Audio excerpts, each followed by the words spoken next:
Et alors, comme chaque jour, on démarre cette émission avec la session de rattrapage de Jean-Luc. Et alors, Jean-Luc, ce matin, nous recevons donc Olivier Benkemoun et Christophe Carrière, quelqu'un que vous connaissez bien, hein, je crois. Oui, Thomas, c'est un ami, un frère, mais aussi et surtout un traître. J'ai beaucoup d'affection pour Christophe Carrière, quelqu'un sur qui j'ai toujours veillé avec bienveillance. Comme ce jour où il avait eu un très gros problème dorsal dans Touche pas mon poste et qu'il avait été évacué par les pompiers pendant la pub. Jean-Luc Lemoine s'approche et me dit, ce qui est con, c'est que en fait, les caméras tournaient pas quand tu étais coincé, donc pour mes off, c'est dommage, tu peux pas le refaire. Est-ce que vous étiez obligé de raconter cette anecdote? Excusez-moi de penser rigolade quand il y en a un qui pète l'ambiance en gémissant par terre. De toute façon, il faut pas aller chez Jordan. Ça finit toujours par foutre le bordel entre les gens. Et vous, quand il vous reçoit, il est comme un fou. Et puis quand j'ai des invités que j'aime bien, ça me booste. Ouais, il se demande quelle connerie je vais encore dire. Ah, exactement. Il est vraiment trop honnête, Jordan. Hein. Faut dire que vous lui donnez tellement de scoops. Vous avez même présenté chez lui votre compagne, qui est devenue votre ex depuis. Et c'est là où on s'est rendu compte que Jordan avait un petit problème de concentration. J'avais jamais présenté... voilà. Andy, voilà. Elle est trop mignonne, vous appelez comment? Andy. D'accord. Je vous présente Olivier Benkemoun. Très bien, comment t'appelles-tu, Olivier? On n'aura pas mieux.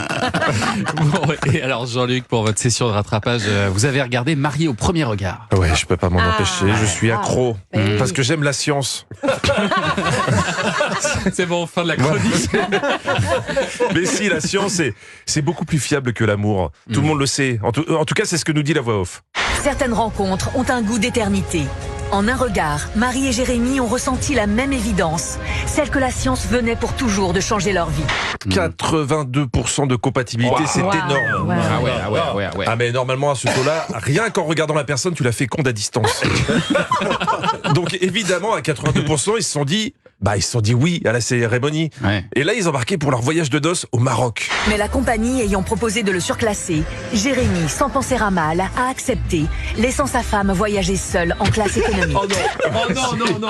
La grande classe. Mais c'est ça la science. Tous les bienfaits de la science. Parce que là ils sont à 82%. À 65%, il leur a fait voyager en soute. À 45%, certainement en chronopost. Une histoire qui démarre comme dans un conte de fées, mais Marie reste prudente. C'est vrai que j'ai toujours cette petite voix qui me dit que c'est trop beau pour être vrai. C'est une petite voix qu'on a tous. Cette petite voix qui nous parle et qu'on écoute uniquement quand elle nous donne de mauvais conseils. Mais accélère, il n'y a pas de radar. Et hop, retrait de permis. Mais reprends un verre, t'es pas bourré. Et hop, comme à éthylique. Mais va lui parler, elle arrête pas de te regarder. Et hop, c'était le videur de la boîte. Bon, au Maroc, ça a continué dans l'euphorie avec une petite séance de massage, puis... Ce moment de douceur et de sensualité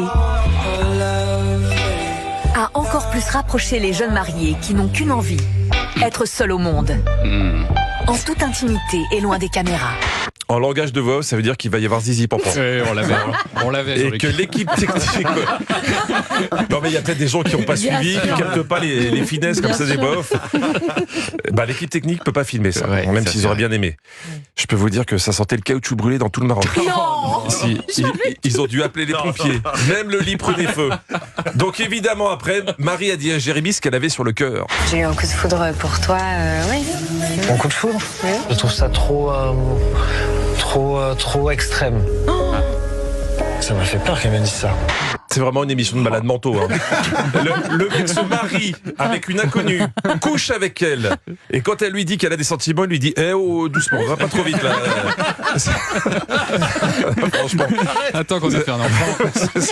C'est un vrai gentleman, Jérémy, et il trouve toujours les mots justes. Je ressens une très très très légère pression parce que on peut pas s'empêcher de se dire au cas où ça se passe mal. Mais c'est vrai que je me dis la pauvre. Ça serait horrible, ça serait achever un animal blessé de lui faire du mal. Le gars s'est marié avec un hérisson. On dira ce qu'on voudra, mais ils ont raison, le mariage c'est quand même mieux quand c'est guidé par la science. Allez, je vous fais la suite demain. C'est magnifique. Science, les miracles de la science, c'est magnifique. Merci Jean-Luc Lemoine pour ce débrief. On vous retrouve demain et d'ici là en replay sur europe1.fr. On va enfiler nos habits de lumière, les garçons.